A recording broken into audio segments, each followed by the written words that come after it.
Olá, estamos começando o nosso segundo programa do podcast Pense Diferente, feito com muito carinho para você que pensa diferente, que pensa fora da caixinha. Eu sou o Felipe Cunha, esse aqui é o meu companheiro de bancada, Ralph Braz, e hoje, nesse nosso segundo programa, nós vamos trazer um convidado também muito especial para vocês. Só que antes de falar desse convidado, eu quero passar um recado aqui, agradecer aos nossos patrocinadores e apoiadores que continuam nos apoiando, acreditando no nosso projeto.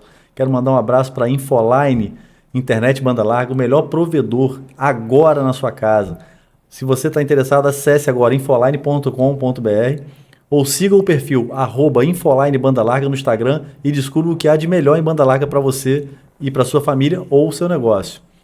Além disso, quero mandar um abraço também para o pessoal do Espaço Gourmet Lounge, onde você encontra a maior variedade em um só bar e restaurante, onde você aprecia ao mesmo tempo os melhores petiscos, crepes franceses, churrasco, japonês, entre outras tantas opções, além dos melhores drinks, melhor chopp e a cerveja mais gelada da cidade, né?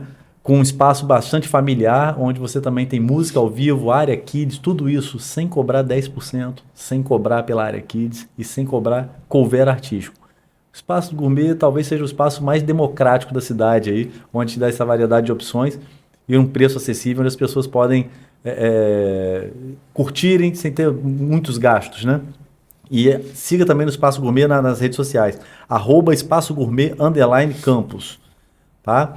E mandar um abraço aí para a Barbearia Novo de novo, meu amigo Rafael, meu amigo Denis e a rapaziada toda que trabalha aí, um ambiente extremamente agradável, descontraído, fica ali pertinho da antiga Faculdade de Filosofia, um quarteirão à frente, né? E lá o espaço é climatizado, instagramável, e também tem um perfil interessante nas redes sociais. É bem engraçado, inclusive. @novo.d.novo.barbearia.br. E só para constar, né, eles que deram esse trato aqui no visual, fizeram minha barba e cabelo e pediram para reafirmar que não é do perfil deles fazer milagres, né? Eles tentam apenas deixar a gente novo de novo, tá? E quero agradecer ainda, só para finalizar aqui, agradecer o apoio da equipe fantástica aqui do D2 Estúdios TV. E eu nomeio esse agradecimento ao nosso companheiro Fred, que está aqui sempre dando aquela força para a gente, ajudando a gente a gravar esse material com todo carinho para você, tá? E aqui nesse espaço que tem todo um ambiente moderno, de última geração, que a gente pode proporcionar isso aqui para vocês, tá bom? E voltando a falar aqui do nosso programa, voltando a falar eu esqueci de falar. O estúdio também tem um perfil no Instagram que a gente não falou. Opa. @D2 Estúdios TV, tá? Olha só, @D2, lembra do Marcelo D2? D2, Estúdios com S, Estúdios TV. Entre no Instagram, acesse lá e acompanhe o trabalho do estúdio, que é um barato e faz, além do nosso programa, outros inúmeros programas para você. E voltando aqui ao nosso programa, voltando ao nosso convidado, no nosso primeiro programa nós tivemos a entrevista com a então pré-candidata a prefeito de Campos, a delegada Madeleine, e hoje nós vamos receber o também pré-candidato, né, a prefeito de Campos, Dr. Alexandre Buchaú. Dr. Alexandre Buchaú é dentista formado pela Faculdade de Odontologia de Campos, casado com a socióloga Ana Laura, pai das princesas Alice, de 10 anos, e Amanda, de 5 anos, e resolveu encarar o desafio de concorrer à prefeitura de Campos pelo Partido Novo.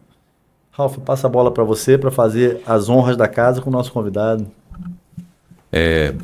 Olá, pessoal. Queria agradecer a Dr. Alexandre Buchaú por ter aceito esse convite, né, para participar do podcast Pense Diferente. Para começar nosso bate-papo, né, descontraído com o Dr. Alexandre, com o Felipe, eu gostaria de saber, Alexandre, se você é da onde, nasceu em Campos, falar um pouco da sua família, da sua trajetória na faculdade e sua vida profissional. Olá, pessoal, é um prazer estar aqui com vocês, Ralph, Prazer Felipe, nosso. no blog Pense Diferente, aqui no podcast Pense Diferente. Enfim, eu sou campista, né? Nasci aqui em Campos e com uma peculiaridade, né? O Buchaú é de origem libanesa. O meu avô veio do Líbano e veio para Campos especificamente, isso em 1920, e construiu sua família, sua história em Campos, e a família vem crescendo aqui, já se espalhou um pouquinho, né? Já tem alguns Buchaú espalhados pelo Brasil. Sim. Mas começou aqui em Campos, né? E eu sou a terceira geração Buchaú aqui. Dos Buchaú em Dos Campos. Buchaú aqui em Campos. Isso para minha família, parte de mãe. E a minha família, por parte de pai, ela vem do Espírito Santo. A minha avó paterna era mineira, de Guiricema. Guiricema, uma cidadezinha bem pequenininha de Minas. Saiu de lá no carro de boi, foi para Piacá, no Espírito Santo. Uma cidade Outra também cidade muito pequena. pequenininha. Conheceu no sul seu do avô, Espírito Santo. provavelmente. Conheceu meu avô ali. E meu pai veio de lá para Campos, conheceu a minha mãe lá em Conselheiro Josino, onde minha mãe era professora. E meu pai estava trabalhando na reforma da escola. Conselheiro Josino na região norte do município aqui, né? Isso. Ali perto de Morro do Coco. Antes um pouco de Morro do Coco, isso aí. Isso. E se conheceram e a gente ficou aqui em Campos. Nasci aqui, tenho 2 irmãos, né, o Eduardo e a Raquel. O meu irmão, o Eduardo, é engenheiro agrônomo, minha irmã é médica, não mora mais em Campos, mora no Rio. Meu irmão ainda mora em Campos. E nós estamos aqui construindo, dando sequência à família, né? Alexandre, e também com relação à odontologia, né? Que você é cirurgião dentista, formado pela FOC, Isso. né? Faculdade de Odontologia de Campos. O que te levou a querer ser dentista? Tem alguém na família? Minha família tem 7 dentistas. Nossa. Tradição familiar, É uma então. tradição familiar. O primo do meu avô foi o primeiro dos Buchaú, Miguel Buchaú, Miguelzinho. Muita gente conheceu ele lá nas gerações passadas. Depois veio na geração seguinte Felipe Buchaú, César Buchaú, aí tem o Nassif Buchaú, que esse está no Rio. Na outra geração viemos eu, um outro Felipe Buchaú, esse é Tami, na verdade, o outro Felipe Tami, aí tem o outro Felipe Buchaú, que é filho do outro Felipe, aí tem o Michel Buchaú e tem a Rafaela Buchaú. E você é Todos excelente na dentistas memória, aqui em né? Campos. Puxar todo mundo na memória aí, os Buchaú Trouxe a árvore dentistas. genealógica toda. Buchaú em árabe quer dizer o quê? Em libanês quer dizer lá. Libanês Não é a língua do tem Líbano, quer dizer sorriso? Não tem. Dentista, alguma coisa assim, não. Porque que coincidência, a família Buchaú, 7 dentistas, né? É difícil a gente ter esse número alto assim, de profissionais da Numa mesma família área, só, né? Coisa, né? Ficou todo mundo na odontologia. E eu moro perto da FOC, né? Eu nasci, a minha vida inteira eu morei perto da FOC. Sim. Bem perto, umas 2 ou 3 quadras da FOC. Mas eu estudei no quintal de casa. Aí já formado em odontologia, você acabou ingressando no serviço público na área de odontologia. Você é cirurgião dentista também atendendo pelo SUS aqui em Campos. Sim, Servidor público, né? sou servidor Do município. público, sou servidor público do município desde 2013. Me formei em 2003 e servidor público a partir de 2013. E minha lotação é na Secretaria de Saúde, no Centro de Saúde, no Centro de Especialidades. Lá eu atuo só na especialidade, que é a ortodontia. Além aparelho. do seu consultório, né? Além do Além do seu consultório, Você isso. tem o seu atendimento privado no seu consultório. Isso, o consultório eu comecei em 2004 e a prefeitura em 2013. 2004, nós estamos falando então de 20 anos que você tem o seu consultório 20 ali. anos de atuação no consultório. É, bastante 21 de tempo. formado, 20 de consultório. Dá para ter alguma experiência, né, Alexandre? É para aprender alguma coisa. Beleza. O diferencial também é da vida pública, né? Como servidor público, atendendo a população, você que já atua na área médica, né? Como que você vê o Alexandre? Lógico que você não pode falar de proposta aqui, nem a gente está perguntando sobre proposta. Mas como Alexandre e doutor Alexandre vê esse diferencial de servidor público, que atende diretamente a população, e o doutor Alexandre com sua clínica particular? Então, Ralf, a gente tem vários Brasis e a gente tem vários campos diferentes. A clínica privada, a gente atende pessoas que têm um nível socioeconômico obviamente mais alto. O atendimento odontológico ele não é um atendimento barato. Não. E ele acaba ficando tanto quanto inacessível para a maior parte da nossa população. Então, na clínica privada, a condição das pessoas que a gente atende são diferentes. Quando a gente vai para o setor público, mesmo na iniciativa, mesmo na a clínica privada não, a clínica de especialidade do setor público, Sim. ela ainda é diferente do que você pega no setor público na clínica geral. Então, mesmo dentro do serviço público, você tem diferenciais. Quem alcança o serviço de especialidade, em especial ortodontia, que é uma especialidade que acaba sendo mais, não vou dizer elitizada, mas alguém que tem uma condição de saúde bucal um pouco melhor para chegar na ortodontia, a gente não lida com a realidade propriamente da pessoa que está na pior condição.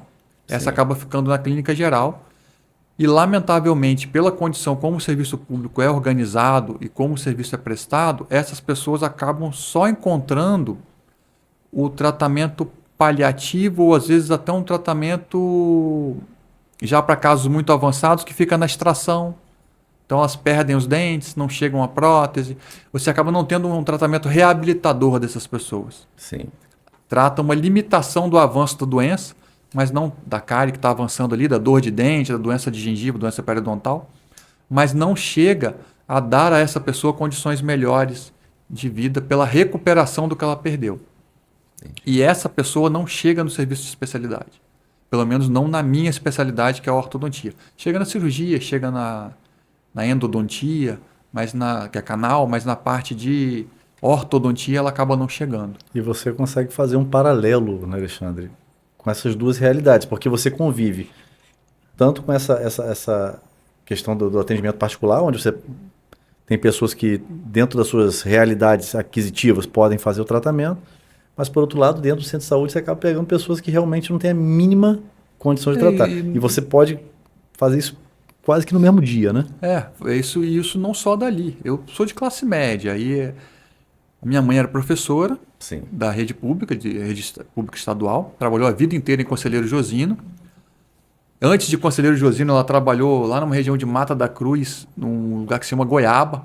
Uhum. E, por ironia do destino, sei lá, o destino nos leva por lugares, né? Eu Certo. fui a uma cavalgada nesse domingo, num sítio onde fica a escola em que primeiro ela trabalhou. A escola onde ela trabalhou primeiro ficava nesse lugar. No lugar que se chama Goiaba, próximo ao Mato da Cruz. Uhum. E eu acabei tendo contato com essas realidades, não só na minha profissão, mas na minha vida, veio Sim. acontecendo. Então, meu pai era encarregado de obra. Tinha um pessoal que trabalhava com ele. E a minha mãe trabalhando na escola pública. Então, eu conhecia a escola onde ela trabalhava, conhecia as crianças da escola onde ela trabalhava, os professores. E conhecia a realidade das pessoas lá da roça onde meu avô tinha propriedade, que é nessa região próxima de Mato da Cruz. E uma das coisas que me marcou muito nesse amadurecimento, né, ao longo da vida, foi que lá com meus 14, 15 anos, a gente andando lá na roça, na casa de um dos empregados, o filho dele, que tinha mais ou menos a minha idade, Sim. veio com a cartilha da escola, do grupo escolar onde ele estudava lá na roça, e veio todo feliz para mostrar pra gente, né? E pegou a cartilha, olhou assim e começou a soletrar a palavra vaca. Uhum. E aquilo me doeu tanto que me marcou até hoje. Eu lembro disso nitidamente, assim, eu consigo lembrar das letras da palavra vaca escritas na cartilha. Da forma que estava A grafada. forma como estava grafado. Isso me marcou muito. Eu já adolescente, a gente já tinha contato na escola e as pessoas Com aquela dificuldade que você não...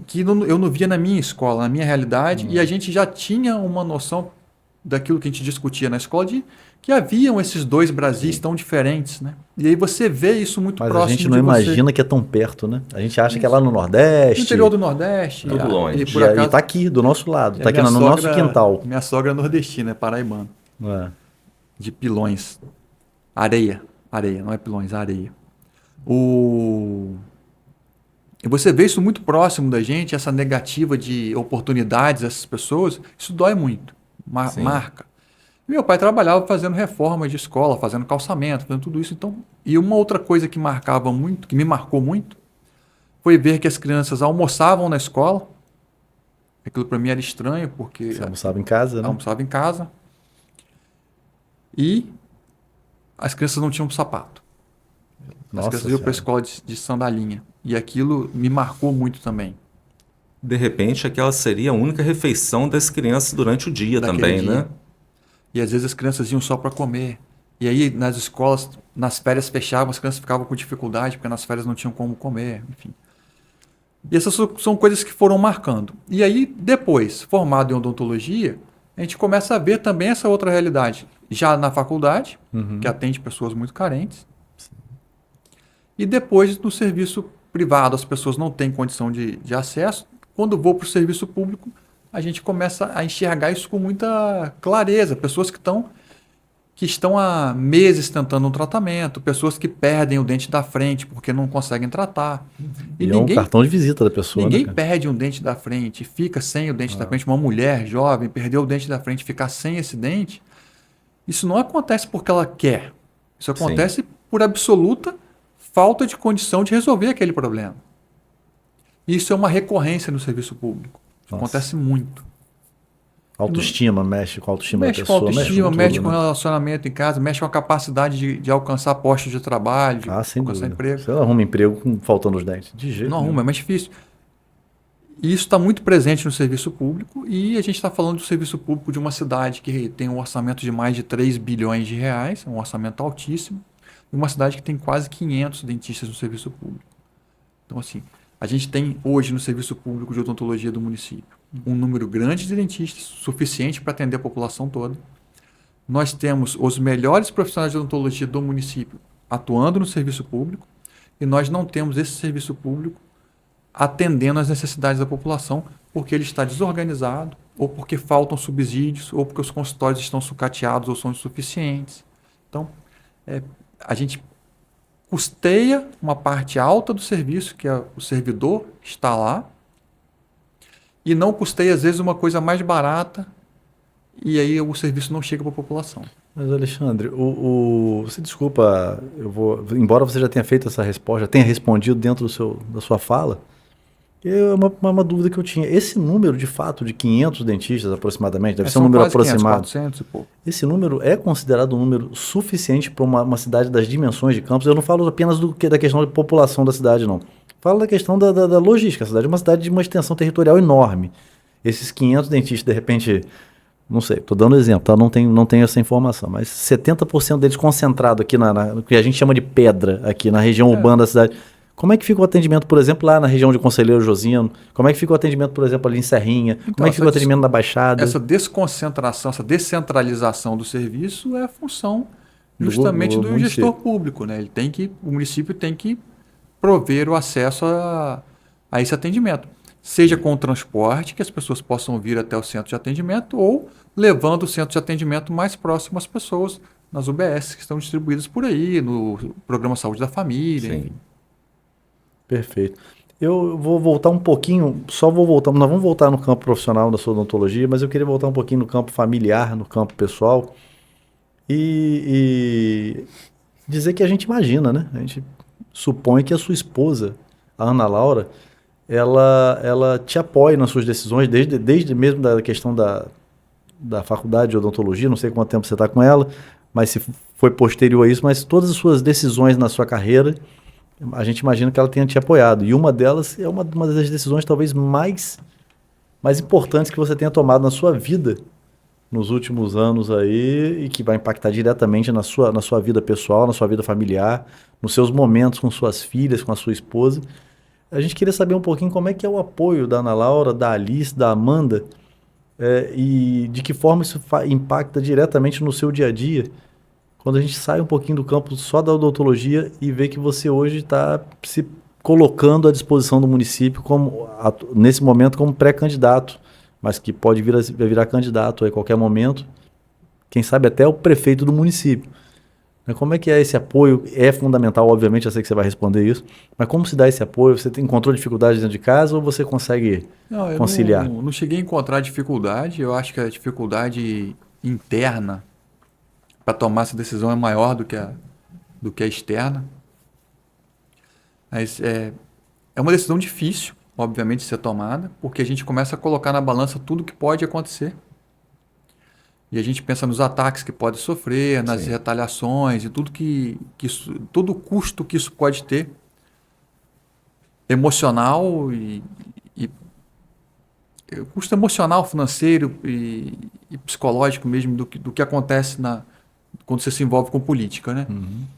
É uma disputa de poder acirrada, né? Acirrada, e que às vezes leva as pessoas a fazerem coisas terríveis. Sim. Isso, obviamente, passa pela cabeça e a gente tem medo disso, mas é uma decisão que nasce na gente e vai crescendo, e a gente não consegue meio que Você se poda ao longo do tempo, mas não consegue parar isso. Você continua com vontade. Quase que uma compulsão. Eu falo com as pessoas que política tem os ingredientes do jogo. Sim.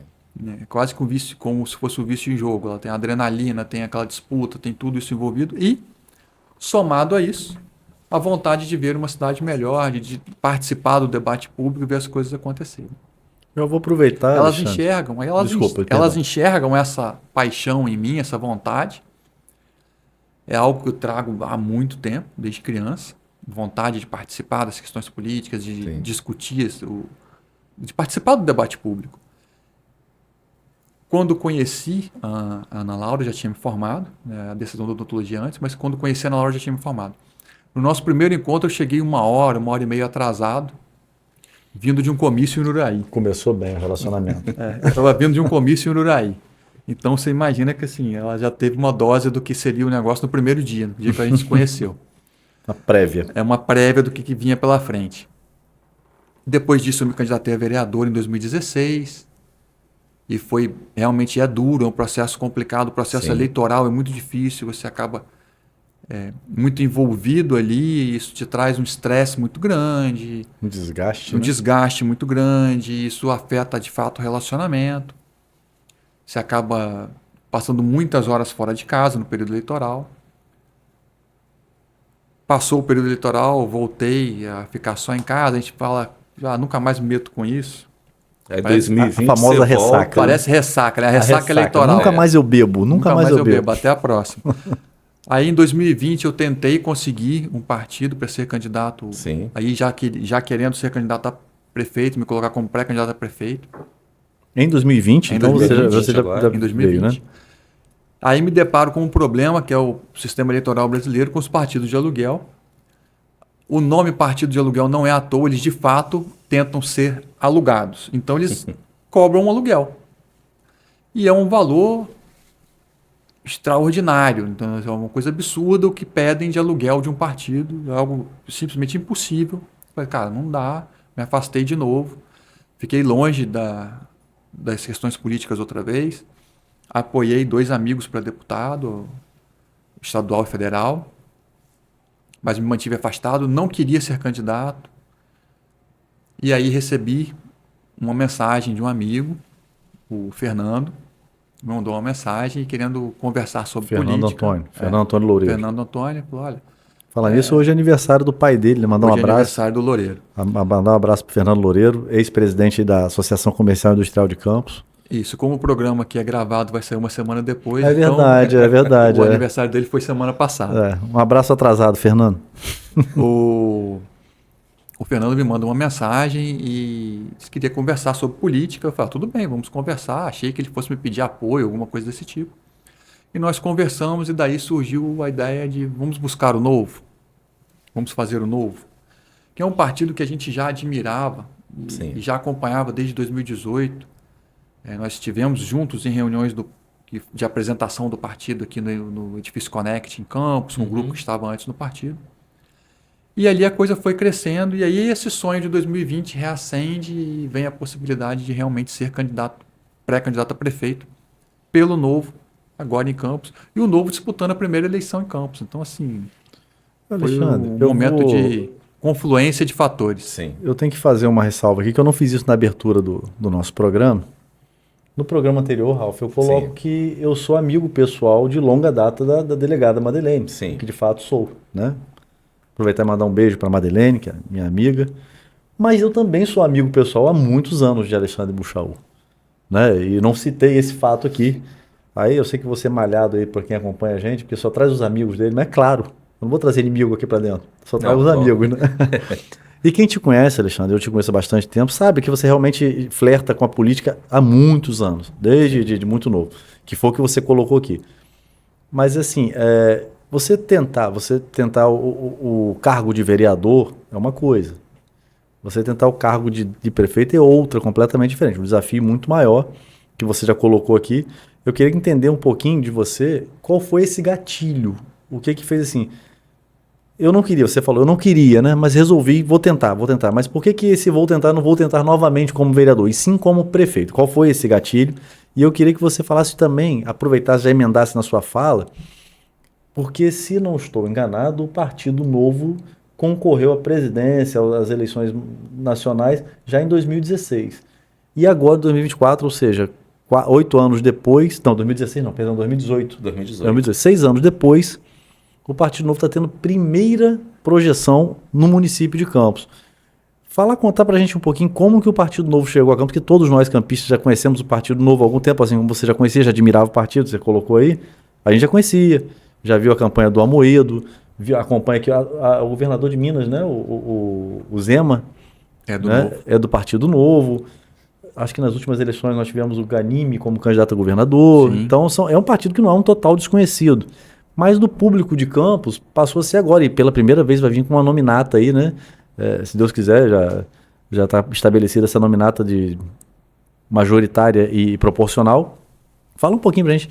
Como que o Novo chegou em Campos? Como é que foi? Você estava falando isso, né? O Fernando me chamou para conversar. Tá, Fernando que trouxe o partido? Fernando foi o Não, pioneiro? Nós Como é que foi isso? conversamos, o partido já tinha um representante em Campos, mas não tinha disputado a eleição. Uhum. Ele estava numa situação incipiente. Chegou a tentar disputar em 2020, mas aí o partido, o grupo que estava aqui não conseguiu atingir as metas que foram estabelecidas à época, e o grupo se dissolveu. O Novo lá atrás, ele fez a opção por ser menor, por restringir. E aí, de 2018, quando tem a candidatura do Amoedo a presidente, em 2020, 2 anos depois, o partido opta por disputar eleições em pouquíssimas cidades. No estado do Rio, capital, Niterói e Petrópolis, unicamente. 3 cidades. 3 cidades. Isso frustrou muitas pessoas, enfim. E aí, em 2022, a outra eleição presidencial, já o Felipe Dávila é quem disputa a presidência. E o partido sai de uma primeira eleição nacional, quando elegeu 8 deputados, para uma eleição em que elege 3 deputados. Então o partido encolheu. Houve mudanças. Mudanças na executiva nacional, mudanças na executiva estadual do partido. E o partido mudou, se analisou o processo que vinha acontecendo e entendeu que precisava de capilaridade, precisava crescer também nas cidades. E aí, a gente está indo agora, em 2024, com o partido em mais de 40 municípios Só no estado do Rio de Janeiro. Só no né? estado do Rio. São 630 municípios no Brasil. É um aumento expressivo, hein? Um aumento muito expressivo. Nas capitais, a gente está com Todas elas candidaturas, não todas, mas a gente está em quase todos os estados. São 2 estados que não. E a gente está com candidaturas a prefeito em Belo Horizonte, Rio e Minas, nas capitais. E São Paulo, nas capitais. As 3 capitais mais As capitais- economicamente mais fortes do Isso, país, né? Trazendo aqui para a região sudeste, que é a nossa região, economicamente mais fortes, as 3 capitais, maiores colégios Nacionalmente, né? eleitorais. Não né? só no Sudeste, no Brasil, são as 3 Nacionalmente capitais. são as 3 principais, né? É. Os 3 maiores colégios eleitorais e as 3 maiores economias. Talvez E eu incluir Brasília nisso aí, mas... E em estão termos de próximas a nós aqui no Sudeste. E aí, no estado do Rio de Janeiro, esse trabalho para lançar candidaturas em mais de 40 municípios, dentre eles Campos. Campos exerce uma força muito grande regional, é um polo importante. Sem dúvida, uma referência. Isso, e foi uma alegria muito grande estar nessa posição no Novo, e representando o Novo, é uma alegria muito grande aqui no município. Sim. Até por sabermos da importância que Campos tem regional dentro do estado. Campos já deu governadores, já teve presidente, Nilo Peçanha, se a gente for olhar lá mais atrás, e já teve governadores, já tem presidente da LERJ hoje é de Campos, e Sim. você tem campistas ocupando posições de destaque. Então, politicamente, Campos leva a uma grande projeção Tem o dentro seu do destaque, estado. né? Isso aí, tem o seu destaque. Era importantíssimo que o Novo estivesse aqui. Uma pena que não tenha vindo antes. E uma alegria muito grande que tenha vindo agora com a gente. Perfeito. E diz uma coisa para mim, o Partido Novo ele é muito forte na região sul do Brasil, né? Inclusive os deputados que você cita aí, se eu não estou enganado, são 3 deputados federais atualmente, um de São Paulo, os outros 2 do sul do Brasil, né? Um do Rio Grande do Sul, Marcel Van Hatten, é muito conhecido. Conhecido. O Gilson Marques, que é de Santa Catarina, um grande deputado também. E a Adriana Ventura, que é de São Paulo. Então eu falei certo, um de São Paulo, 2 do sul do Brasil. Isso. Mas voltando para nossa realidade aqui, Aí temos um senador, que é o Eduardo Girão, que é do Ceará. O Eduardo Girão foi eleito pelo Novo, não, Não, né? não. Ele migrou para o Novo depois. Ele veio para o Novo depois. Isso. Que eu não me lembrava dele. Eu sei que ele é do partido, mas não me lembrava dele ter sido eleito pelo partido. Os outros 3 deputados foram eleitos pelo partido. Novo, isso. Assim como o Zema, também governador de Minas. Eles estão em segundo mandato, inclusive. Eles foram eleitos nessa primeira leva de 8 e foram reeleitos agora. Perfeito. Mas trazendo para a nossa realidade aqui, o Novo hoje se posiciona, pelo menos nas entrevistas que a gente vê aí na mídia, se posiciona como um partido de direita, né? E inclusive não gosta do termo extrema-direita, que é muitas vezes usado pela própria mídia. Eu imagino que o Partido Novo, assim como os outros partidos que se dizem de direita, também não gostam desse rótulo. Parece pejorativo, né? É um rótulo pejorativo, ele é colocado... Parece não é, né? Para colocar a ideia de radicalidade. De extremidade, tem até de extremismo, uns né? memes que falam, né? Você está com dor na perna esquerda ou na perna extrema-direita? Não deixa de ser pejorativo, de fato é. Mas voltando para essa realidade, você está se propondo, como pré-candidato, a se tornar um candidato e, consequentemente, eu imagino que você entra na briga tentando vencer, né? E, consequentemente, você pode vir a ser o prefeito. Só que essa concorrência está sendo, dentro do pleito aí, do cenário que está se projetando em Campos, além dos demais candidatos, como a própria Madeleine, que esteve aqui com a gente, nós temos o prefeito atual do município nessa disputa, o que torna um desafio muito forte. O prefeito está hoje com uma avaliação interessante, né, sendo apontada para ele nas últimas pesquisas. Nós estamos questionando aqui de onde vêm essas pesquisas ou não vêm, mas que são os números que a gente ouve no dia a dia. E confirmando a sua candidatura, né, que já houve até a convenção, e você já teve o nome aprovado na convenção, mas ainda não houve o registro feito pelo Tribunal Regional Eleitoral. Havendo essa confirmação e você sendo de fato o candidato do Partido Novo, e diante desse desafio que eu coloquei aqui, eu queria que você passasse para a gente qual é a projeção, não só sua, mas do partido, para o pleito, para a concorrência, para as eleições, o que vocês projetam que deve acontecer, tanto na majoritária quanto na proporcional, como é que vocês veem esse cenário de renovação, de não renovação, e se você fosse eleito prefeito do município, como que você vê o comportamento de um representante do Partido Novo e das próprias ideologias do Alexandre Buchaú à frente de 4 anos comandando o Executivo Municipal? Mas eu queria que você não deixasse de falar um pouquinho das perspectivas do Legislativo. Tá bom? Se você puder fazer esse paralelo aí pra gente. Todo pleito, toda eleição, ela é assimétrica. Você tem uma disputa muito desigual e assimétrica. Sim. Em relação a quem é um desafiante, quem está fora do governo e quem está ocupando espaço no governo. Pela visibilidade que quem está ocupando espaço no governo possui, pelo tempo que ele possui fazendo política, você tem, minimamente, são 4 anos que um prefeito tem atuando, quase 4 anos, Sim. entregando obra e fazendo inaugurações, sejam elas boas ou ruins, sejam elas superfaturadas ou não, ele está fazendo essas entregas e está visitando as pessoas, ele está no centro da atenção das pessoas enquanto prefeito. Sim. E isso torna a disputa evidentemente desigual.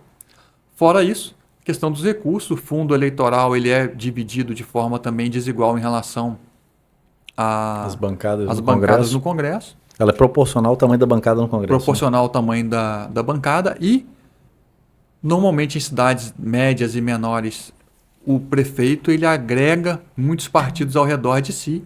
As chamadas coligações. Coligações, obviamente, com mais recursos destinados a esses candidatos. Não só recurso financeiro, como tempo de TV, tempo de rádio. TV, tempo de rádio, maior número de apoiadores de candidatos ao legislativo, que são seus apoiadores nas ruas, enfim. Sim. Campos ainda tem algumas particularidades, né? Tem um número enorme de contratos temporários de trabalho. Tem um número enorme de comissionados. Então, isso tudo faz diferença. Torna a batalha cada vez mais desigual. Mas, há outros exemplos em que o Novo já foi desafiante e a coisa não caminhou conforme as pesquisas ou as previsões se davam. Em Joinville, especificamente, o Adriano Silva tinha 0,8% das intenções de voto em agosto da eleição em que ele foi eleito. Sim. Que foi a de 2020. Ele tinha 0,8% em agosto, no início do processo eleitoral. Ganhou a eleição. Ele foi para o segundo turno como segundo colocado, com 14%, 15%. Virou no segundo turno e ganhou a eleição. E aí quando a gente conversa com o Adriano Silva, ele diz, por que eu ganhei a eleição? Porque as pessoas no debate, na TV, viram a qualidade. qualidade do Novo no debate, qualidade do preparo do candidato do Novo, para realmente não discutir e propor soluções para os problemas reais da cidade. Fugindo de uma retórica meramente eleitoral de direita e esquerda, ou fugindo de ataques pessoais, realmente apresentando soluções. E aí tivemos também Zema, em 2018, quando foi eleito em Minas, no primeiro mandato. Em julho de 2018, o Zema tinha 2% das intenções de voto. Era o último colocado nas pesquisas. O Zema ganhou a eleição, a mesma coisa, indo para o debate, se mostrando acessível, capaz de ouvir e com propostas reais, diretas naquilo que a população realmente tinha de problema. Foi bom? Deve ter sido. O Zema foi reeleito no primeiro turno. Sim. E em Joinville, o Adriano Silva é hoje o prefeito com a maior avaliação positiva do Brasil. 93% vai tentar a reeleição? Vai ser reeleito, vai tentar a reeleição, tem 93% de avaliação positiva. Nossa, que número expressivo. Número Bastante expressivo. Muito expressivo. Aí vamos para uma cidade menor até que Campos, Patos de Minas. Em Patos de Minas, o Falcão, que é o prefeito de Luiz Falcão, prefeito de Patos de Minas, tinha 5% das intenções de voto. Foi eleito. Lá não tem segundo turno, Lá não né? tem segundo turno. A virada dele foi no jogo mesmo. Foi no tempo regulamentar de jogo. Não foi na prorrogação. Sem prorrogação. Virou e está cotado para ser reeleito agora de novo. Por conta do jeito que o Novo conduz as coisas. Para ser candidato pelo Novo, precisa fazer um processo seletivo. Esse processo seletivo, para prefeito, envolve várias etapas. Eu tive que fazer prova, fazer vídeo, e eles também tiveram, né? Fazer prova, fazer vídeo, envia isso para o Novo. Sendo aprovado, passa por uma entrevista com uma empresa que faz recrutamento de executivo em São Paulo. Sendo aprovado, passa por uma outra empresa que faz análise de integridade. Sendo aprovado, vai para uma banca. A banca é como se fosse uma banca de mestrado. Sim. Você tem 3 pessoas que vão te avaliar. Você tem que apresentar um projeto para a cidade na qual você vai concorrer e defender esse projeto diante dessas 3 pessoas. A minha banca tinha o Hélio Seco, que foi o candidato a vice do Ganime, é doutor em biologia pela UENF, formado aqui na UENF, Sim. e é empresário, ele tem uma empresa que presta serviço de consultoria ambiental. Hoje, inclusive, essa semana, o Hélio está na Holanda fazendo curso. Ele é o vice-presidente estadual do partido. Outro da banca foi o Fábio Osterman, que é advogado, mestre em ciências políticas. Pegou o título de mestre dele há pouco tempo em Harvard. E o outro, o Ricardo Melão, e o Fábio Osterman e o Ricardo Melão são ex-deputados estaduais, um do Rio Grande do Sul, outro de São Paulo. O Ricardo Melão, ex-deputado estadual de São Paulo, advogado, especialista em direito tributário e administrativo. Essa foi a banca. A banca te aprovando, aí você é pré-candidato a prefeito pelo Novo, e aí vai para as convenções, enfim. Então, esse cuidado do Novo, o cuidado em ter um instituto, o Instituto Libertas, que oferece cursos de formação, que oferece apoio para a formulação do plano de governo, que estuda o país inteiro, Sim. política baseada em evidências, estudos dados. Isso faz com que a gente consiga entregar um resultado muito melhor. Foi o que aconteceu em Minas, foi o que aconteceu em Patos de Minas, o que aconteceu em Joinville. E que está colocando essas pessoas como francos favoritos aí na reeleição, como o Zema já foi para o governo de Minas Gerais. Perfeito. O Alexandre, ainda nesse âmbito aí de gestão municipal, né? Você falou dos exemplos do Partido Novo, tanto aqui em Minas, em Patos de Minas, quanto em Joinville, que são 2 cidades. Joinville é uma cidade grande, uma cidade com uma realidade muito próxima de Campos em termos de tamanho, dimensões. 600 e poucos mil habitantes. Mas economicamente muito diferente. Até o sul do país superior. é muito diferente da nossa realidade aqui, né? Eu diria que nem só o sul do país. Você vai aqui no interior de São Paulo, a realidade é muito diferente. A gente tem alguns problemas crônicos aqui na cidade que a gente sabe, né, Ralf, que também não são problemas que com uma gestão, com uma canetada, um royalty vai resolver sem que haja um trabalho estrutural, né? Sem que haja um trabalho estrutural. E eu acho que esses 3 temas que eu vou pontuar aqui agora com você, eles se complementam. Eu acho que esse complemento que eu falo assim, eles se conectam, se interligam quando você parte do seguinte ponto. Eu queria que você abordasse um pouquinho a sua visão tá? Eu não estou pedindo propostas, né, Rafa? Mas a sua visão Não. dentro da questão do desenvolvimento econômico do município. Consequentemente, isso passa por outro tema complexo, que é o transporte público, que hoje é uma deficiência crônica no nosso município, e acaba culminando. Se você não tem transporte que não tenha o bom desenvolvimento econômico, você acaba desencadeando em outro problema também muito sério no nosso município, principalmente quem mora aqui na região mais central da cidade percebe, que é o grande número de pessoas em condição de rua. E isso não nos incomoda apenas no âmbito social, a gente olhar e ter pena, nossa, coitada, pessoa, mas até mesmo para você fazer uma caminhada, né? Eu moro ali naquela região da Avenida Pilinca, é um trecho de 2 ou 3 quarteirões no máximo, eu sou abordado umas 20 vezes por pessoas pedindo dinheiro, é um atrás do outro sendo abordado. Imagino que essa realidade não é exclusiva minha, todo mundo deve passar por isso. Reconheço que a Avenida Pilinca talvez tenha esse apelo maior, mas eu acho que o centro não é tão diferente, o Parque Rosário não é tão diferente, o Parque Leopoldina não é tão diferente, e acho que nenhuma região da cidade isso é muito diferente. Mas essa realidade se dá pelo fato de a gente ter uma dificuldade de empregabilidade, de desenvolvimento econômico, que também passa por uma questão estrutural de transporte. Você poderia fazer um apanhado desses 3 temas e pontuar para a gente assim, o que você já observou que deu certo em outras gestões? Pode ser do Partido Novo ou não, mas você cita Joinville. E Joinville, eu tive a oportunidade de conhecer Joinville, o transporte público é uma realidade e uma coisa linda. Tudo funciona, a cidade funciona, ela anda. Consequentemente, né, a gente pode pensar que as empresas vão se instalar. Afinal de contas, você tem uma logística interessante dentro do município. E se você tem logística e desenvolvimento, consequentemente, o número de pessoas em condição de rua tende a diminuir. Você pode dar uma explanação para a gente da sua visão e da visão, de repente, do partido, das ideias? Vamos lá. São problemas que não se resolvem de repente, mas são problemas que poderiam ter sido resolvidos com os royalties recebidos nos últimos 30 anos. Então a gente não está nem sequer na direção certa para resolver os problemas. Uhum. Existe um estudo da Cândido Mendes que usa vários indicadores e nesse estudo eles conseguem, a partir do índice apurado, né, do número que eles apuram nesse estudo, saber se uma cidade está num sentido de crescimento ou numa espiral de empobrecimento. Por quê? A população de Campos, segundo o último censo do IBGE, né, foi 2021.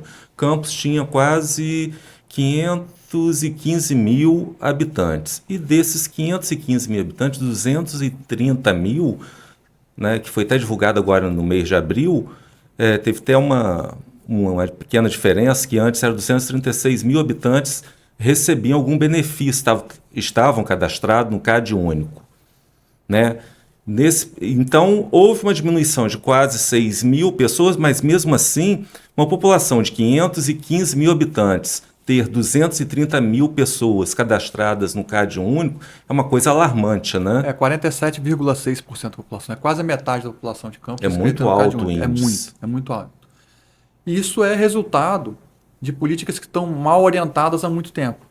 Estão na direção errada há muito tempo. Esses 30 anos os recursos sendo orientados de forma errada resultaram em indicadores que mostram que Campos está no sentido de empobrecimento. E esse sentido de empobrecimento fica evidenciado pelo alto número de pessoas no CAD único. Sim. São pessoas que, em maior ou menor grau, dependem de algum tipo de subsídio do governo. O governo não tem então onde tirar dinheiro. Ele tira dinheiro das pessoas para dar às pessoas. Ele só redireciona o dinheiro. Ele não produz nada. As pessoas precisam produzir para que o governo tenha dinheiro. Então, numa cidade que está em sentido de empobrecimento.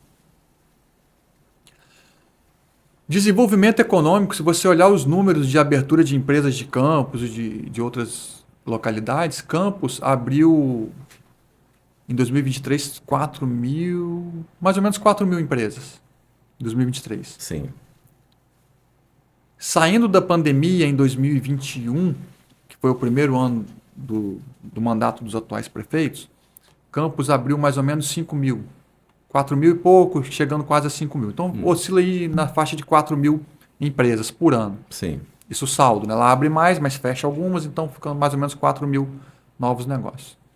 Em 2021, Joinville abriu 15 mil empresas. Então, sai de 4 mil para 15 mil. A passagem de ônibus ela é um pouco mais cara em Joinville. Em Joinville, a passagem de ônibus corresponde, o custo de o impacto do custo de transporte na renda da população é de mais ou menos 8%. Em Campos é 6%. Só que em Joinville você tem transporte. E em Campos não tem. Sim. Então não adianta você pegar o valor da passagem, fazer lá as contas, multiplicar por 20 passagens por mês e ver quanto isso representa na renda média do trabalhador, que em Campos é de 2 salários mínimos mensais, renda média, e achar que isso te dá um número que resolve o problema. Não dá. Em Campos você tem uma passagem barata, comparativamente, mas não tem ônibus.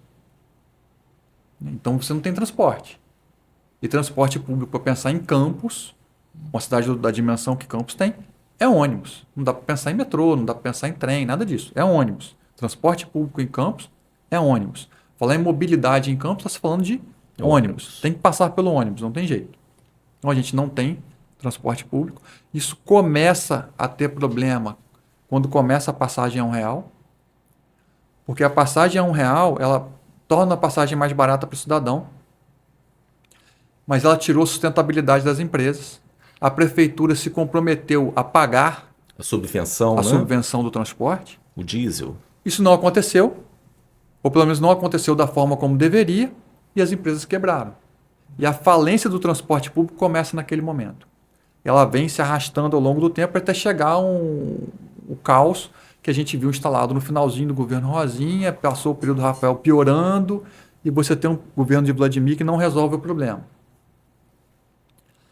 Então você tem problema de desenvolvimento econômico, você tem o problema de transporte, uma prefeitura querendo subsidiar o transporte sem ter recursos para isso, e você tem uma cidade que tem dificuldade para atrair empresas, que está ligado a pouca abertura de empresas, está ligado à dificuldade que a cidade tem para atrair empresas. Sim. E essa dificuldade está ligada à educação, ambiente de negócios, tem uma série de fatores envolvidos, a análise é muito grande. Mas aí o transporte ruim, a gente precisa de um transporte melhor. E aí vem a questão dos moradores de rua que você pediu para eu tocar, as pessoas em situação de rua. E falar de lugares que fizeram alguma coisa de diferente do que a gente faz aqui, que estão dando certo. Se você quiser citar exemplos, né? Aí eu vou citar um exemplo que não é do Novo, o Topázio, em Florianópolis, né? Prefeito famoso aí nas redes sociais. Ele estava lá falando de uma oficina, especificamente uma oficina de luthieria, fabricação de instrumentos musicais. Está ensinando as pessoas que estão em situação de rua a fabricar instrumentos musicais. Essas pessoas depois têm um estágio de 3 meses em empresas. Algumas vão ser contratadas por essas empresas, estágio remunerado. É uma forma de reinserir essas pessoas. Em Campos, a população de rua tem aumentado. E o que tem sido feito é só o deslocamento dessa população de rua de um lugar para o outro. O centro está tomado de moradores de rua. Uma situação muito pior que a da Pelinca, que você enfrenta quando faz as caminhadas, ou quando a gente precisa ir à farmácia, levar a criança na escola. Ou o próprio banco, né? Ou o banco. Do centro, esses moradores de rua já estão migrando para a Pelinca porque o centro está esvaziado. Né? Então o comércio no centro está muito esvaziado. E muito ocupado também, né? E muito ocupado por pessoas em situação de rua. Eles já estão vindo para a Pelinca, começando a se espalhar. Né? E a Pelinca é uma região da cidade onde o poder aquisitivo é maior. E tem mais pessoas na rua. É natural, né? Que eles vão lá buscar, né? Como pedintes de rua, vão pedir quem tem, né? E onde tem movimento. No centro não está tendo menos movimento. E aí a prefeitura toma uma atitude. Sim. Ela pegou, tirou um centro pop que tinha na Formosa, finalzinho da Formosa, e deslocou ele para perto da Câmara de Vereadores. Foi. Ela só mudou de lugar. Não mudou o tipo de serviço que é prestado, não mudou o tipo de assistência que é prestado, ou o controle do serviço que é prestado. A população de rua mudou de lugar, mudou o ponto de apoio. E o que a gente viu com isso foi um aumento da circulação de moradores, de pessoas em situação de rua próximo ali à Câmara de Vereadores, Jardim do Liceu, a Orquestrando a Vida. E aí o aumento dos furtos, o aumento do número de problemas com violência, porque boa parte dessa população de rua está envolvida com drogas, né? Sem dúvida. Está acometida por drogas, até pela situação em que ela está na rua, e ela não vê alternativa, as famílias não veem alternativa. As famílias não conseguem tirar essas pessoas da rua porque elas não têm uma ferramenta para isso. E o poder público não tira essas pessoas da rua porque as ferramentas são difíceis, as soluções são difíceis, a internação compulsória é algo difícil de ser feito. Exato. Mas é necessário e há iniciativas nesse sentido. a gente precisa que isso aconteça.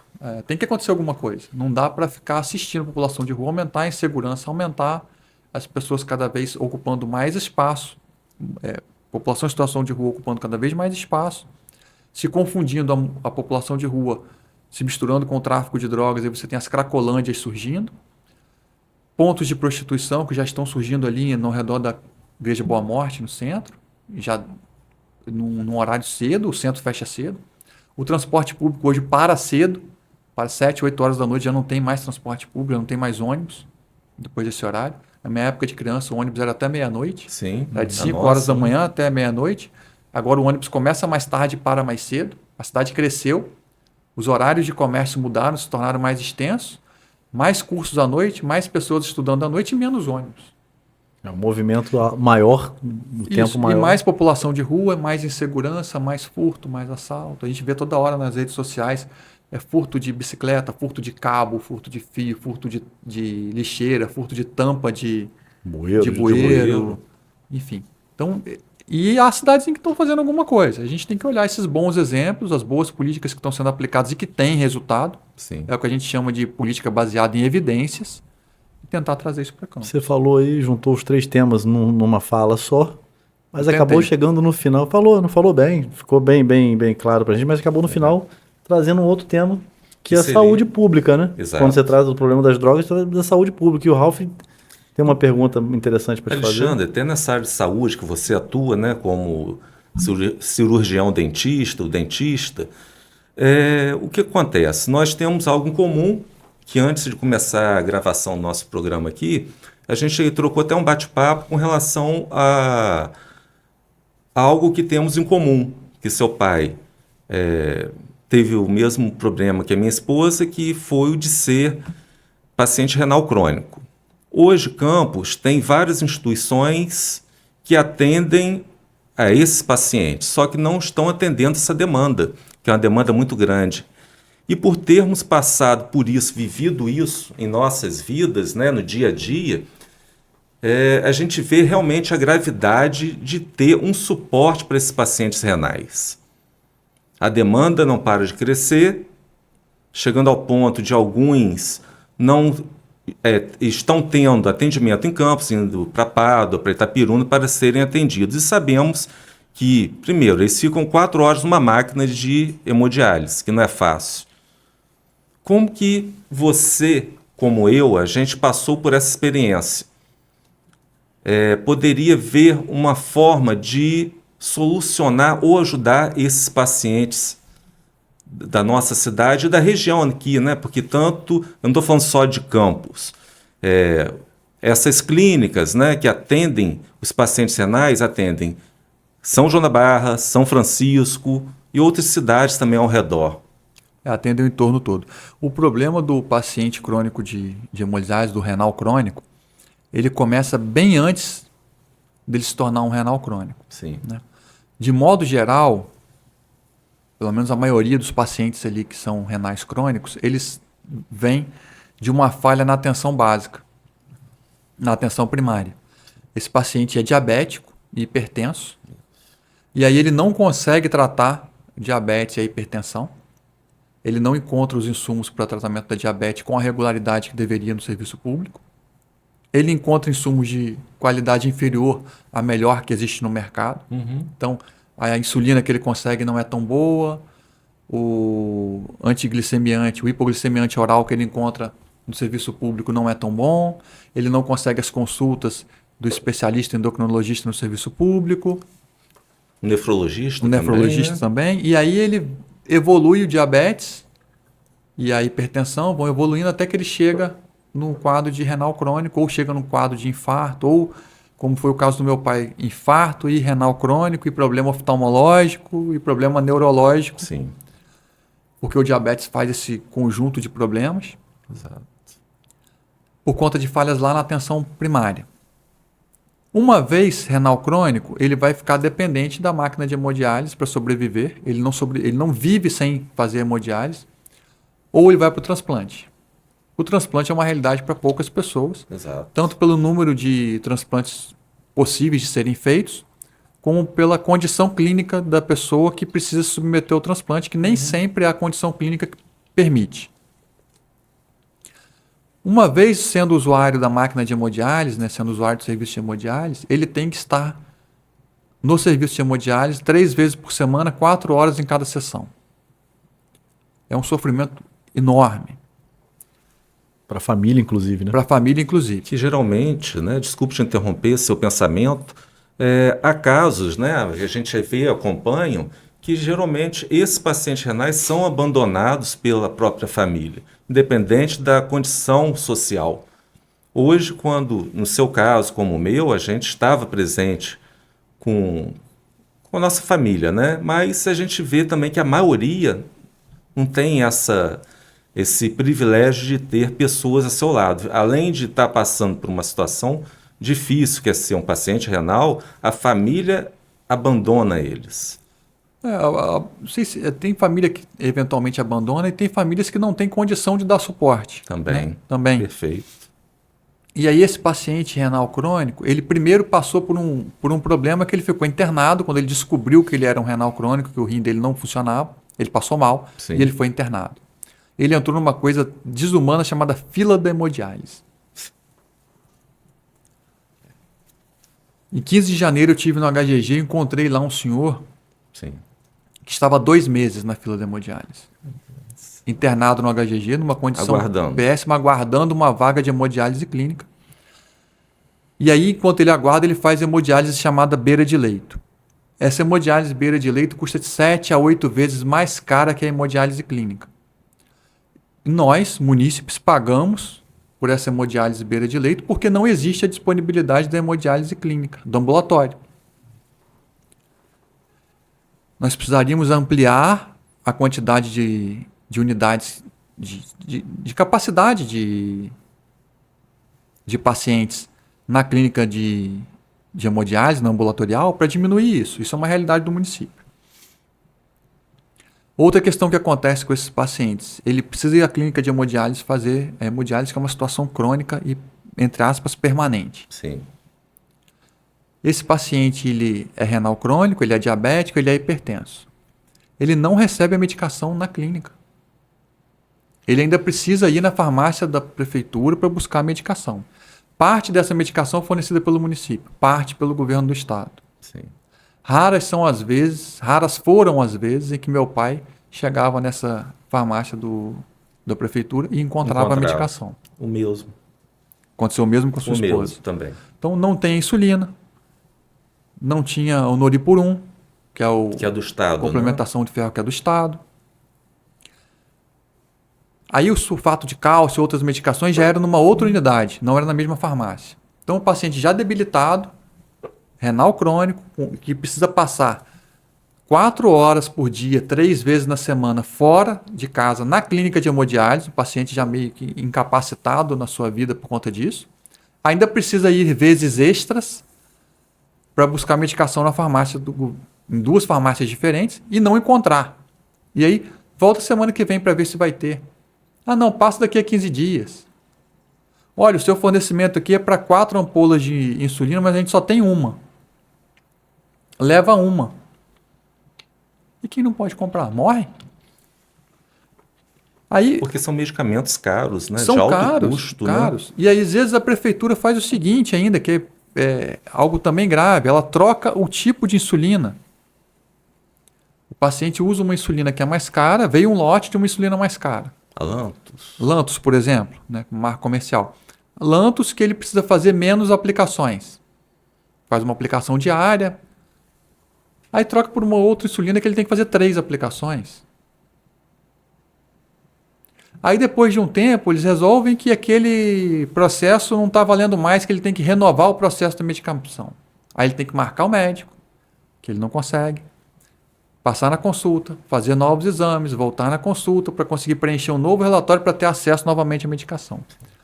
Isso acontece com o renal crônico, isso acontece com o diabético, que precisa da insulina, isso acontece com as crianças que precisam de fórmulas especiais. Então, assim, é algo muito, muito triste. Quem passa por isso sabe o quanto é sofrido passar a ver essa situação. Sim. não bastasse você não ter um fluxo adequado de informação para os pacientes. O meu pai, no dia em que ele passou mal na hemodiálise, eu cheguei para buscar ele na hemodiálise, ele não desceu, e ele descia sozinho, ele não desceu. Eu deixei o carro no estacionamento e subi. Cheguei lá em cima, aí eu recebi a seguinte informação desse jeito. Olha, ele passou mal, ele está apagado aqui na cadeira, a gente está tentando fazer ele voltar, já tem um tempinho. Aí eu falei, tá, mas vamos levar ele para o hospital? O que vai fazer, né? Pode levar ele para o hospital. Você tá de carro aí? Eu falei, não, peraí. Como é que eu vou colocar ele desse jeito dentro do carro? Tem que chamar uma ambulância. Aí, tá, chama uma ambulância. E vai levar ele para onde? Eu falei, Como assim? como que eu vou saber? Pô, leva para Unimed. Ele não tinha plano. Sim. Ele leva para Unimed. Eu falei, não vou mandar meu pai para HGG que ele vai ficar no corredor. Leva para Unimed. Levaram meu pai para Unimed enquanto a gente tentava a vaga no serviço público, na UTI pública. Ele precisava ir para UTI. Chegando na Unimed também não tinha UTI. Ficou na emergência da Unimed 2 dias. No terceiro dia, quando ele conseguiu a vaga para subir para a UTI da Unimed, saiu também a UTI no Ferreira Machado. Então ele saiu da Unimed, ficou meio dia na UTI da Unimed e foi para o Ferreira Machado. Nós levamos 10 meses pagando a conta desses 2 dias e meio de hospital. Nossa, mano. Nós tivemos que parcelar em 10 vezes para pagar. Ele foi para a UTI do Ferreira Machado, e aí lá na UTI do Ferreira Machado ele ficou 1 mês internado, até que veio a óbito, que faleceu. Mas você vê que não existe um fluxo de informações e nem um fluxo de atendimento para esse paciente pré-estabelecido. E você pega as famílias numa situação muito fragilizada. E como é que faz? Sem saber o que fazer, né? Como é que A família resolve? está perdida, está A família fica desorientada. perdida. Desorientada. Esse fluxo já tem que ser pré-estabelecido, as clínicas precisavam ter isso. Então, esse é o cenário que a gente vê, né, da hemodiálise, do paciente renal crônico, do paciente com doença crônica, doença metabólica crônica, que não é só a diabetes, não é só o renal crônico, não é só o hipertenso. A gente tem pacientes com problemas graves e que não conseguem atendimento. Eles chegam a se tornar graves porque eles eles deixam de ser atendidos na atenção primária.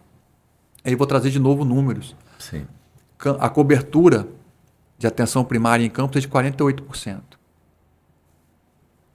Ou seja, a atenção primária em Campos só cobre 48% da população. Joinville é 100%. E a outra metade ficaria como? A outra metade fica sem ter cobertura. Joinville é 100%. Descoberta, literalmente. Descoberta. Joinville é 100%. O índice de mortes por causas sensíveis, morte por causa evitável, internação por causa, morte por causa evitável em Campos é altíssimo. Supera a média do estado e supera a média do Brasil. Morrem muitas pessoas em Campos por causas evitáveis. As pessoas podiam, se tivessem atendimento adequado, se tivessem socorro em tempo hábil, Sim. não teriam morrido. Tem um número lá num programa, num site que a gente consegue essas informações.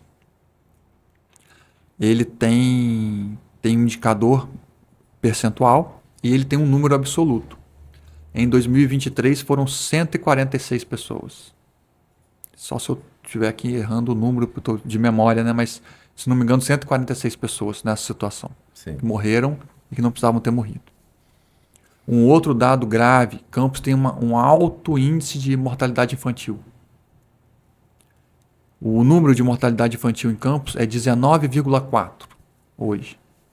Isso é mortes de nascidos vivos a cada mil nascidos vivos. Em Joinville esse número é 6,8. Não chega a 7. A meta do Ministério da Saúde para o Brasil em 2030 é 5. Niterói é 11 e alguma coisa, 11,2. Vila Velha 8,8. Campos é 19 e pouquinho, 19,2, 19,4. São números alarmantes, realmente. Isso é porque não adianta você fazer uma fachada bonita no hospital, porque o sistema não está funcionando bem. E isso precisa ser refeito. E aí que entra a forma do novo de fazer política. é se basear nesses indicadores. Toda ação do novo, ela tem que ser, toda política pública tem que ser possível de ser medida. E a medida são os indicadores que já existem, não é inventar nada, o indicador já existe. Você vai fazer uma ação pública, uma ação de política pública, vai investir recurso do público, recurso do contribuinte, ele tem que trazer resultado. E esse resultado tem que ser mensurável. Então você vai criar um programa para assistir as mães e as crianças no pré-natal, pós-parto imediato, as crianças no primeiro ano de vida, ele tem que gerar impacto nesse índice de mortalidade. Um programa como que a gente tem em Campos, que é o Mãe Coruja, que distribui enxoval, legal pra caramba. Mas ele não traz resultado nenhum nesse índice. Porque se você olhar esse índice nos últimos 4 anos, ele é a mesma coisa. Ele tem pequenas oscilações. Ou seja, nos últimos 4 anos, todas as políticas públicas em torno da primeira infância, ali, questão da mortalidade infantil, não trouxeram resultado. Alexandre, eu acho que a gente ultrapassou até um pouco do nosso tempo aí, mas a gente teria sim muita coisa para falar ainda. Muita coisa, muita. E a conversa está muito agradável. Está fluindo, está inteligente, está uma discussão saudável, né? E estamos vendo também que Alexandre está preparado, né? Bastante preparado, não está se preparando. Propondo, né, para o município. Não é surpresa nenhuma, você sempre foi assim com tudo na sua vida, né? A gente que te conhece sabe disso, mas é muito assunto para a gente falar.